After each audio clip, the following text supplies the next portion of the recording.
আমরা বিশ্বাস করি ন্যায় বিচার নিশ্চিত হলেই সমাজের 70% সমস্যা দূর হয়ে যাবে, আর বাকিটা সবাই মিলে আমরা বিভিন্ন যৌক্তিক মেকানিজমের মাধ্যমে শেষ করতে পারবো ইনশাআল্লাহ। এই বাংলাদেশ আর পিছিয়ে পড়ে থাকুক আমাদের যুব সমাজ এটা চায় না। আমাদের দায় আছে তাদের কাছে। 1400 লাশ আজকে এই জাতির ঘাড়ে, আর থালা থালা রক্ত। তারা জীবনের মূল্যবান এই সম্পদ উপহার দিয়ে আমাদেরকে একটি নতুন পথ রচনার সুযোগ তৈরি করে দিয়েছে। অবহেলা করব না, অবশ্যই তাদের এই আমানতের কোনো খেয়ানত করব না। আমরা এই আমানতকে, এই আকাঙ্ক্ষাকে ধারণ করে এগিয়ে যাব ইনশাআল্লাহ।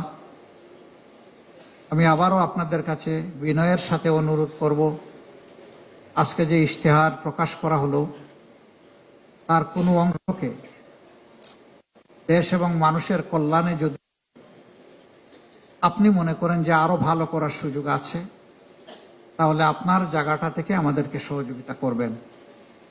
এ বিশ্বাস আমি রাখতে চাই এবং এই বিশ্বাস আমাদের আছে। শেষ কথা, দেশটা আমাদের সকলের। দেশ যদি ভালো থাকে আমরা ভালো থাকব, দেশ যদি ভালো না থাকে আমরা কোনো অবস্থায় ভালো থাকতে পারবো না। আমরা বিশ্বের সকল সভ্য দেশের সাথে মানবিক বন্ধুত্বপূর্ণ সম্পর্ক আমরা রক্ষা করতে চাই।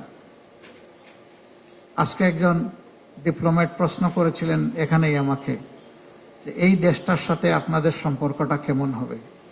আমি সাদের দিকে আঙ্গুল নির্দেশ করিয়ে দিয়ে বলেছিলাম যে কালারফুল হবে ইনশাআল্লাহ। আমরা সবার সাথে কালারফুল রিলেশন মেনটেন করতে চাই। আমরা সবাইকে সম্মান দিতে চাই। আমরাও সবার কাছ থেকে একটুখানি ভালোবাসা এবং সম্মান চাই। এটি আমাদের চাওয়া। আমাদের চাওয়া খুব বড় কিছু নয়। বিশেষ করে আমাদের এই অঞ্চল এবং আমাদের প্রতিবেশী আমরা যারা আছি, তারা যদি আমরা হাতে হাত ধরে পরস্পরকে সম্মান করে ভালোবেসে ন্যায্যতার ভিত্তিতে আমরা পথ চলি, আমাদের মর্যাদা বিশ্বের দরবারে অনেক বেড়ে যাবে, আমাদের শক্তি অনেক বৃদ্ধি পাবে এবং আমাদের পারস্পরিক হানাহানি অথবা দূরত্ব দূর হয়ে যাবে। আমরা গোটা বিশ্বের সাথে এবং এই অঞ্চলের সাথে এমনই একটি চমৎকার সম্পর্ক প্রত্যাশা করি। এটি আমাদের স্বপ্ন নয়, এটি আমাদের পরিকল্পনা। সেই পরিকল্পনা বাস্তবায়নে আল্লাহ তাআলা আমাদেরকে সাহায্য করুন।